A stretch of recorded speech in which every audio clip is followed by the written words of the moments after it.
Hello दोस्तों, आप सभी का स्वागत है मेरे यूट्यूब चैनल में। आज की कहानी है दीवानगी भाग 3।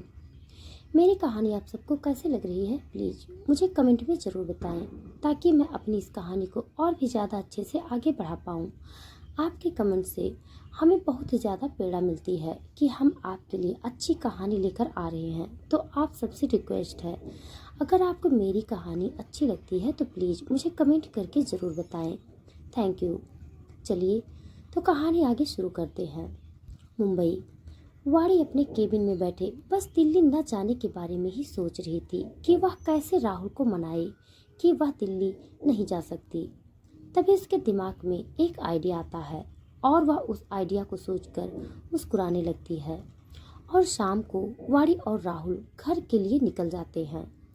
राहुल और वाड़ी घर पहुंचते हैं तो सुप्रिया जी उनका वेट कर रही होती हैं और प्यार से कहती हैं, आ गए दोनों, चलो अब डिनर कर लो, थक गए होंगे ना, मैंने तुम दोनों के लिए अच्छा सा डिनर बनाया है। तभी वाड़ी कहती है, जी माँ, मैं बस अभी फ्रेश होकर के आती हूँ। वाड़ी के जाने के बाद राहुल सुप्रिया जी से कहता है, माँ, मुझे आपसे कुछ बात करनी है। सुप्रिया जी हाँ में सर हिलाती हैं और राहुल और सुप्रिया जी उनके कमरे में चले जाते हैं। सुप्रिया जी राहुल को सवालिया नजरों से देखते हुए कहती हैं, क्या हुआ बेटा? राहुल सुप्रिया जी से कहता है, माँ, मुझे आपसे वाड़ी के बारे में बात करनी है। माँ, वाड़ी और मैं जिस प्रोजेक्ट पर काम कर रहे हैं उसमें वाड़ी ने भी मेरे साथ उतनी ही मेहनत की है और मैं चाहता हूँ कि वह मेरे साथ दिल्ली आए, पर मैं जानता हूँ वह कोई न कोई बहाना लगाकर दिल्ली नहीं आएगी और मैं यह चाहता हूँ कि आप वाड़ी को दिल्ली मेरे साथ चलने के लिए मनाएं। सुप्रिया जी थोड़ा परेशान होते हुए कहती हैं, बेटा, यह बात तुम जितनी आसान समझ रहे हो ना, उतनी है नहीं। तुम जानते हो ना, पिछले 3 सालों में वाड़ी घर कंपनी के अलावा कहीं भी नहीं गई है। उसे दिल्ली जाने के लिए मनाना थोड़ा मुश्किल है।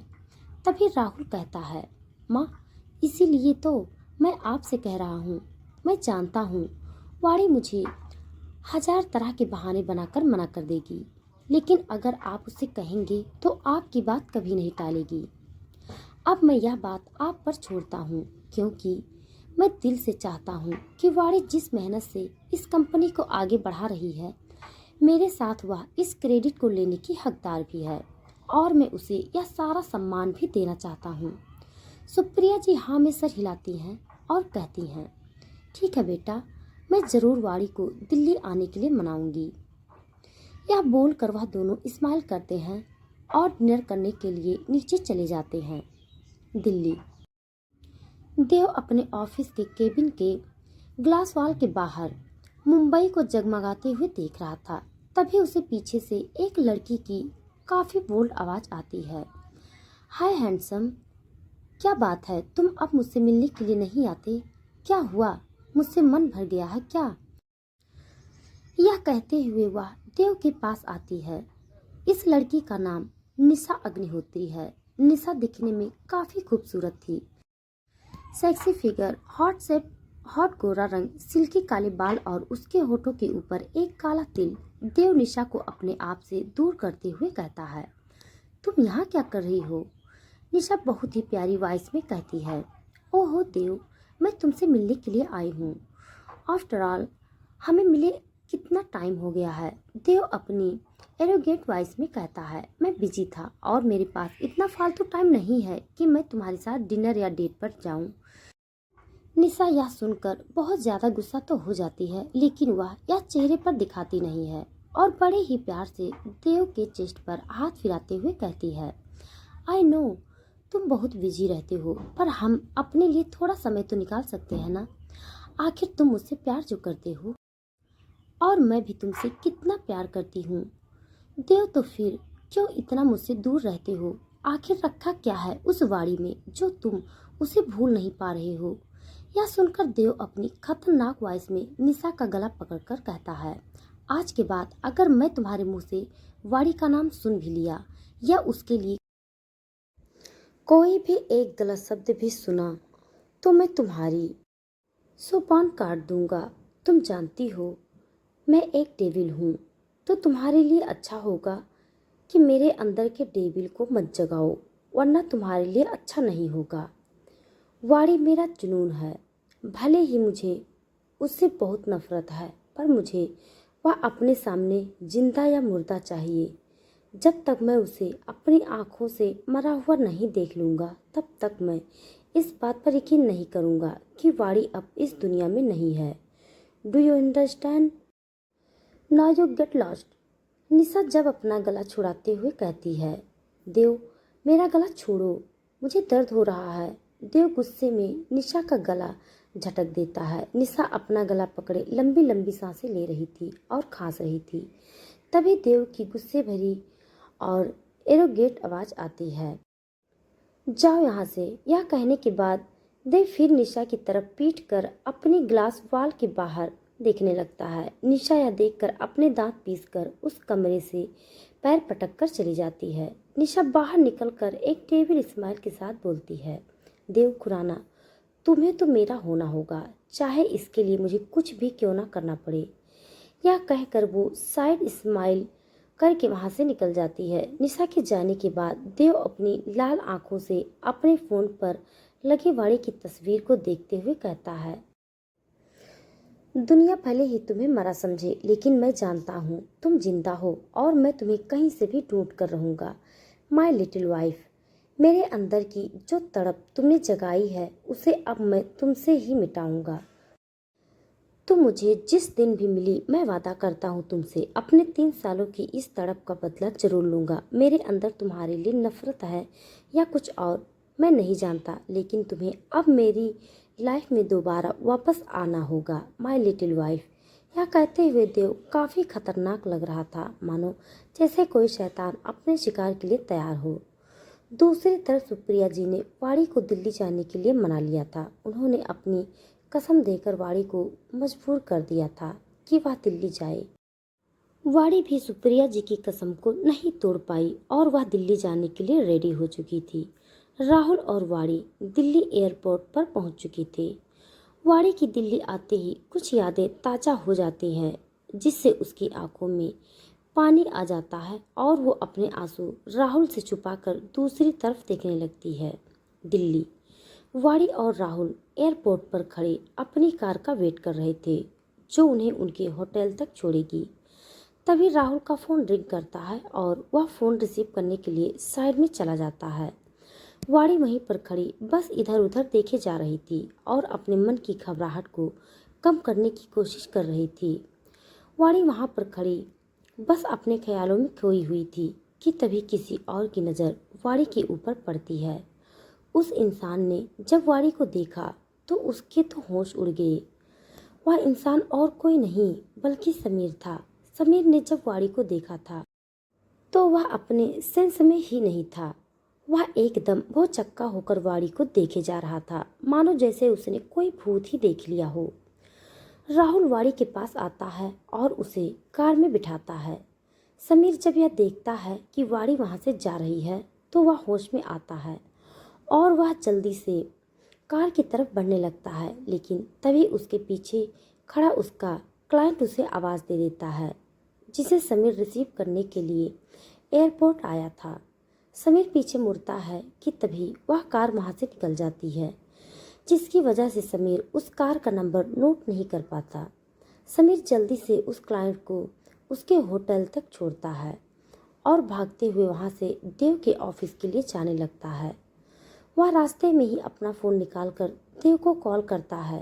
दूसरी तरफ से देव की ठंडी आवाज़ आती है, हेलो। समीर हड़बड़ाते हुए बोलता है, हेलो देव, यार मैंने वाड़ी को देखा, वाड़ी जिंदा है यार। इतना सुनते ही देव की आंखें बड़ी हो जाती हैं और उसकी दिल की धड़कन 100 की स्पीड से भागने लगती है। उसके मन में अलग अलग से ख्याल चल रहे थे। उसकी फीलिंग्स ऐसी थी कि वह खुद नहीं समझ पा रहा था कि वो कैसा महसूस कर रहा है। कुछ पल के लिए तो देव बिल्कुल ब्लैंक हो चुका था। जब उसे समीर की आवाज़ आती है तो वह अपने सेंस में आता है। समीर दूसरी तरफ से बोलता है, हेलो देव, तू सुन रहा है ना मैं क्या कह रहा हूँ? मैंने वाड़ी को देखा है, वह जिंदा है। हेलो देव, तू सुन रहा है ना? देव ये सुनकर थोड़ा होश में आता है और अपनी काफ़ी खतरनाक और एरोगेट आवाज़ में कहता है। कहाँ है वो? समीर यह सुनकर थोड़ा सा घबरा जाता है, क्योंकि उसने यह तो सोचा ही नहीं था कि अगर वह देव को यह बताएगा तो देव वाड़ी के बारे में जरूर पूछेगा। तब वो क्या बताएगा कि वह उसका पीछा नहीं कर पाया।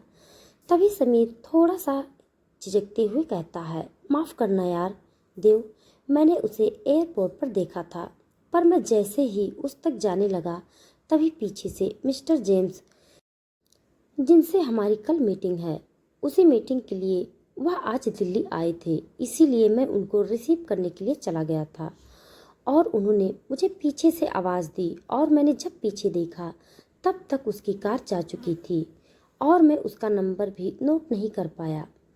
यह सुनकर देव अपनी आंखें कसकर बंद कर लेता है और गुस्से में अपनी मुट्ठियां भींच लेता है और अपनी काफ़ी ज़्यादा कोल्ड वॉइस में कहता है, मुझे अभी के अभी एयरपोर्ट के बाहर की सीसीटीवी फुटेज चाहिए।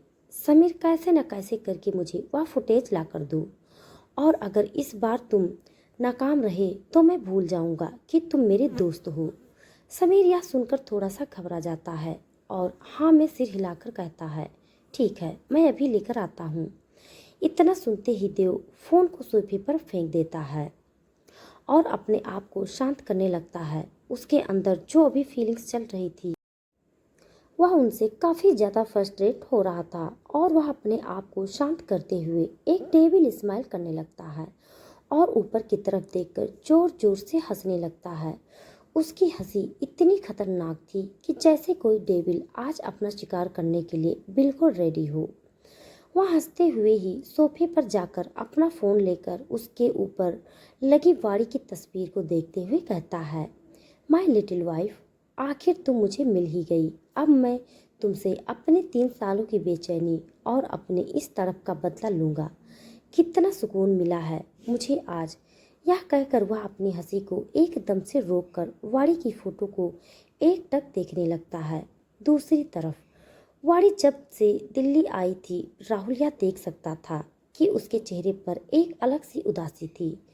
राहुल उससे पूछना चाहता था, लेकिन उसने यह सही नहीं समझा और वाड़ी को कुछ देर अकेला छोड़ने का सही समझा और वह मीटिंग के लिए चला गया। राहुल वाड़ी को भी अपने साथ ले जाना चाहता था ताकि वह थोड़ा सा बाहर घूम और अपने आप को थोड़ा बाहर के माहौल में ढाल सके, लेकिन जब वाड़ी ने मना किया तो राहुल ने उसे जिद नहीं की और वह खुद ही मीटिंग के लिए चला गया। समीर देव के ऑफिस में एयरपोर्ट की सीसीटीवी फुटेज लेकर आता है और देव सीसीटीवी फुटेज को देखने लगता है। उसकी आंखें जैसे ही वाड़ी पर पड़ती है तो वह सर्द हो जाती है और वह अपनी लाल आंखों से वाड़ी को घूरने लगता है। वह जैसे ही देखता है कि वाड़ी को कोई लड़का कार में लेकर जा रहा है तो वह समीर को देखते हुए अपनी खतरनाक वॉइस में कहता है, यह लड़का कौन है? मुझे इसकी पूरी जन्म कुंडली चाहिए। समीर, आधे घंटे के अंदर समझ आया तुम्हें? समीर यह बात बहुत अच्छी तरीके से जानता था कि अब देव वाड़ी को ढूंढने के लिए जमीन आसमान एक कर देगा और वो भी हाँ में सिर हिलाकर केबिन से निकल जाता है। देव बस फुटेज में वाड़ी की तस्वीर को ही पास करके देखे जा रहा था। उसकी आंखों में क्या था यह समझ पाना बहुत ही मुश्किल था। वह वाड़ी को देखकर खुशी महसूस कर रहा था या नफरत, वह देखकर बताया नहीं जा सकता था। करीबन आधे घंटे के बाद समीर फिर से केबिन में आता है और देव के आगे एक फाइल को रखते हुए कहता है, देव, यह राहुल रावत है, रावत फैशन कंपनी का मालिक। समीर आगे कहता है, हम जिस जेम्स फैशन इंटरनेशनल कंपनी के साथ कल मीटिंग करने वाले हैं, यह भी इस प्रोजेक्ट के लिए दिल्ली आया है और वाड़ी इसी के साथ आई है। यह सुनकर देव की आंखें छोटी हो जाती है और वह काफ़ी गुस्से में समीर को देखते हुए कहता है, और कुछ पता नहीं किया इसके बारे में? समीर आंखें गोल घुमाते हुए कहता है, हाँ हाँ, सब जानता हूँ। क्या क्या जानना है तुझे? वाड़ी उनके घर में रहती है और इसकी सारी डिटेल्स मैंने तुझे फाइल में दे दी है। वाड़ी इन्हें 3 साल पहले मनाली के नदी के पास बेहोश मिली थी, तो राहुल की माँ सुप्रिया रावत ने उसकी जान बचाई थी और वाड़ी के कुछ न बताने के कारण, उसका कोई रिलेटिव न मिलने के कारण सुप्रिया जी वाड़ी को अपने साथ मुंबई ले गई। तब से वाड़ी सुप्रिया जी के साथ उनके घर में ही रहती है। इसके अलावा मुझे और कुछ अभी तक पता नहीं लगा है। देव एक डेविल स्माइल के साथ कहता है, समीर, आज रात एक पार्टी ऑर्गेनाइज करो जिसमें जेम्स फैशन इंटरनेशनल कंपनी के सभी कंपटीटर्स जो भी उनके साथ डील करना चाहते हैं उन सब को इनवाइट करो और राहुल रावत को भी। मैं चाहता हूँ कि वह इस पार्टी में ज़रूर आए और मेरी लिटिल वाइफ भी। यह कहकर देव के चेहरे पर एक मिस्टीरियस सी स्माइल आ जाती है। समीर यह देखकर काफ़ी शॉक्ड हो जाता है, लेकिन वह देव से पूछने की कुछ हिम्मत नहीं करता और हाँ में सिर हिला देता है। क्या होगा आगे? आखिर देव ने इतनी बड़ी पार्टी क्यों रखी है? और अब वो वाड़ी के साथ क्या करेगा? वाड़ी कैसे बचेगी अब देव के जाल से? क्या वह फिर से एक बार फिर कैद हो जाएगी? जानने के लिए पढ़ते रहिए। आज के लिए बस इतना। इसके आगे का भाग जानने के लिए आप हमारे साथ बने रहिए। तब तक के